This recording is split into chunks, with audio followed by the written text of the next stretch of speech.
Today's show is sponsored by the Airbnb Kickstart course. My wife and I started our first Airbnb here in the last year, and we've come to love the ability to earn more money than we would if we had a long-term rental. If you're interested in starting your Airbnb business with little money, scaling your Airbnb business, or just learning tricks about the industry in general, check out our Airbnb course at nextlevelincome.com/Airbnb. That's AIR, the letters BNB, and you'll get a 20% discount code. Welcome to the Next Level Income Show, where it's our goal to raise your income, investments, and life to the next level with your host, Chris Larsen. Get your free copy of his book at nextlevelincome.com/book. Also, if you're an accredited investor, check out the Invest link to learn how to gain access to institutional quality real estate opportunities. On today's show, I'm going to be talking about what are you worth? And this is really talking about how you can increase the amount of money you're making. The first step in doing this is to figure out how much money you make per year. So look, there's two ways you can determine what your time is worth. Number one, how much did you earn last year? Let's say you earned $200,000 last year. The easy way is to divide 200,000 by 50 weeks, assuming you took 2 weeks off, by 40 weeks in 40 hours in a week. So 200,000 divided by 2,000 is $100 an hour. Also, it's pretty easy. If you make $50 an hour, you double that, that's $100, and you add 1,000 to it. So 40 times 50 after you double it. So that's two ways to figure that out. Second way is to decide what you are worth. And this is really a corollary of that. So if you're making $200,000 an hour, so let's take an example of a young investor that I spoke with yesterday. He's a medical device sales rep. He's actually making a little bit more than that. He's making about $250,000 an hour. So is he making $100, $125 an hour? No, he's actually making probably a lot more than that. And the reason I say that is because he's doing a lot of things that aren't worth $125 an hour. He's a sales rep. He makes his money selling and servicing the products, building those relationships. So what you really need to do is you need to write down all the things you do, take an inventory of a week. Chances are, if he's probably only selling about 10 hours a week. He's driving his car. He's talking on the phone. Maybe he's inputting orders or he's doing expense reports. All these things are not really high value areas. One of my coaching clients, we went through making a lot of money, $750,000 a year. We stripped out all the time he was doing other activities, and he was actually making $1,500 an hour performing the activities that actually drove revenue, $1,500 an hour.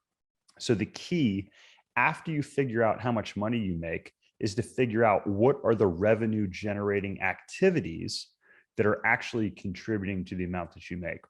And then you start stripping away those activities that aren't actually generating revenue. So, why is this so important? This is so you can focus on those tasks that generate money and don't do the things that aren't really making you that. I call these $15 an hour tasks. So if you look at something called the Eisenhower Matrix, this is something I used to train the sales reps that I used to work with. You have urgent and important tasks, okay? They're either important or they're urgent. Maybe they're urgent and not important. Maybe they're not important and non-urgent, but there's some sort of combination. Typically, your highest value tasks are going to be non-urgent, but important tasks. So these are things like researching an investment. These are things like hiring a new person. Versus an urgent task, maybe a phone call that comes in and says, hey, Chris, you got to take this call because you have this person that's upset, or you got to be here for this surgery at this specific time. Like that is an urgent and an important task. Those things are naturally going to schedule themselves. What you need to do is you need to make time to do more of these non-urgent but important tasks. So what are some things that are examples of quote unquote $15 an hour tasks that you probably shouldn't be doing? Answering incoming phone calls, scheduling, sending weekly or monthly emails, clean your house, clean your car, mowing your grass, grocery shopping, all these things. Can you hand those off to somebody else? Today, podcast production, okay? What about my taxes? If you're doing your own taxes, can you outsource that to somebody else? One of the number one things I hear when I talk about the next level income strategy of make more money, keep more money, and grow your money, when I say you need to save 50%, people say it's impossible, Chris. I just don't have the time to make more money. You need to figure out ways to make more time in your day. So if you've already eliminated things like social media, incessantly reading the news, or God forbid, watching the news, that is just going to, not only is that going to suck your time, it's also going to suck your mood. It is not going to make you feel good watching the news. There's even studies done that have shown that people, the more they're on social media, the less happy they are, because everybody puts their best selves on social media. So we compare ourselves to those people. So if you've already gotten rid of those things and built your not to-do list of things that you don't need to be doing, so you can focus on the more important things in your life, let's start to look at some of these items and how we can outsource them. So for instance, today, if it costs me less than $50 an hour to hire somebody, I'm going to seriously consider outsourcing that. So think things like washing my car. The gentleman that comes and details my car, he comes to my house. He does a phenomenal job. He has all the equipment that would cost me thousands of dollars to buy. He has the right cleaners and right polishes and ceramic coatings that help keep my car looking good and end up saving me money in the long run. And it would probably actually cost me more if I went out and did that myself. This could be somebody to mow your lawn. This could be somebody to do landscaping. In our personal lives, we just hired a nanny. This was a big, big step for my wife and I. We resisted this for a long time, but in the amount that we pay her for a week, we can make that back in an afternoon of doing things like having more coaching calls. Or my wife's an architect. If she can work for those extra 3 or 4 hours every day, she's going to make that money back very quickly. But the big part is what we've gained back is our quality time with our family. Instead of shuttling my kids from school to study hall to practice to another school to home, back to practice to pick up one child and maybe grabbing some food on the way home, spending money there, I get to work and be more effective for a couple more hours each day, get a workout in, and I also get to do something that I love to do, which is make dinner for my family. We have really quality time instead of trying to get away from each other. And after my kids have been bickering in the backseat of the car, poking at each other or whatever that may be. So how can you get rid of some of these $15 an hour tasks, aside from what I just mentioned, that are really low cost? What about using a grocery delivery service? Going grocery shopping, that could take 5 hours a week. You can outsource that. Let the groceries deliver themselves. Typically, it's pretty inexpensive. You could also use a meal planning service. So we've used a couple of these over the years, like Blue Apron, for instance, where the meals come prepackaged. They just need to be cooked. It's great. You don't have to go shopping. You don't have to prepare the food to cook. It comes in the right proportions. And a side benefit is you end up eating healthier. You could hire a cleaner to help clean your house. One of the things that I use today is a scheduling app called Calendly. And what that allows is it allows my clients, they can go on, they can schedule a time that's convenient for them. I have set hours each week that they can get in there. That saves a lot of time going back and forth with emails. You can also train somebody on your staff to do that. They can go ahead and schedule time specifically if you have that. They can also schedule in-person meetings for you as well.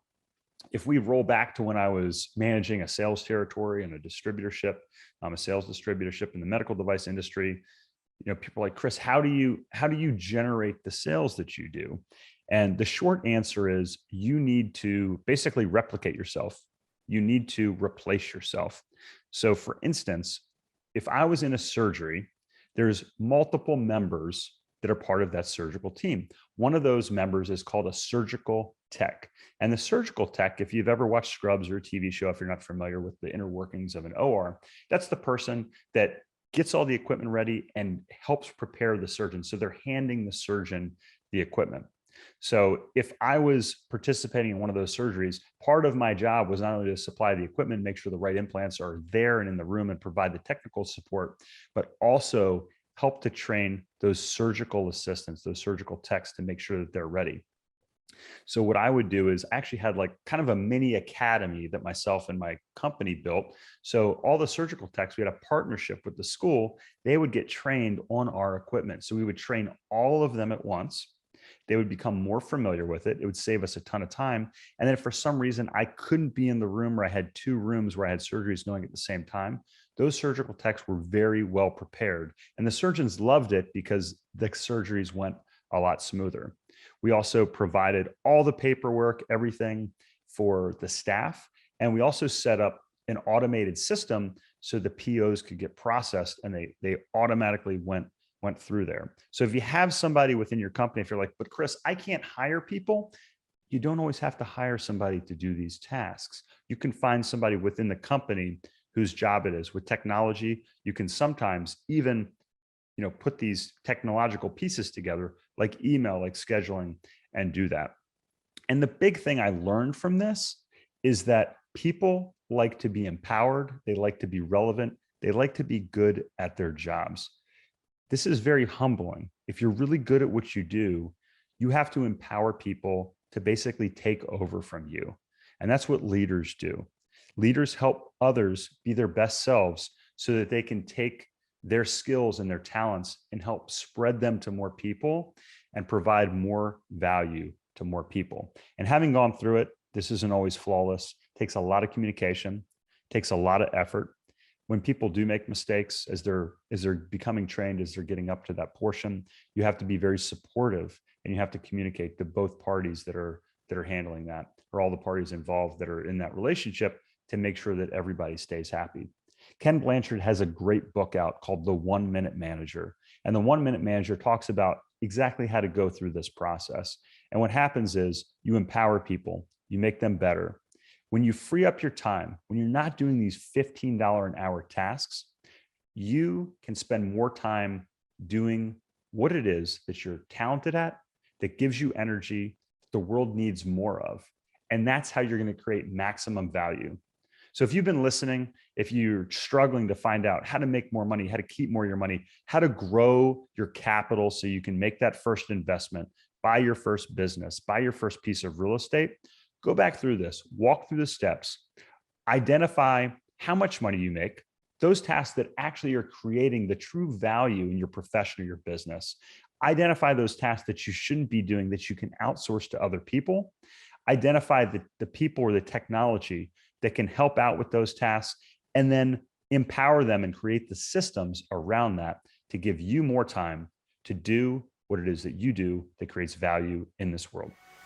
Hey, Chris here again. I hope you found this episode valuable. Now, I have one more thing to gift you. We have a page for my coaching clients where you can get a free copy of my book, as well as much more from previous guests on the show. Just check out nextlevelincome.com/coaching to get a free copy of my book, audiobook, and much more. I'll send you a copy of my book and cover all the shipping costs as a thank you for listening to the podcast. Also, please like, share, and take just 90 seconds to give us a rating on Apple Podcasts.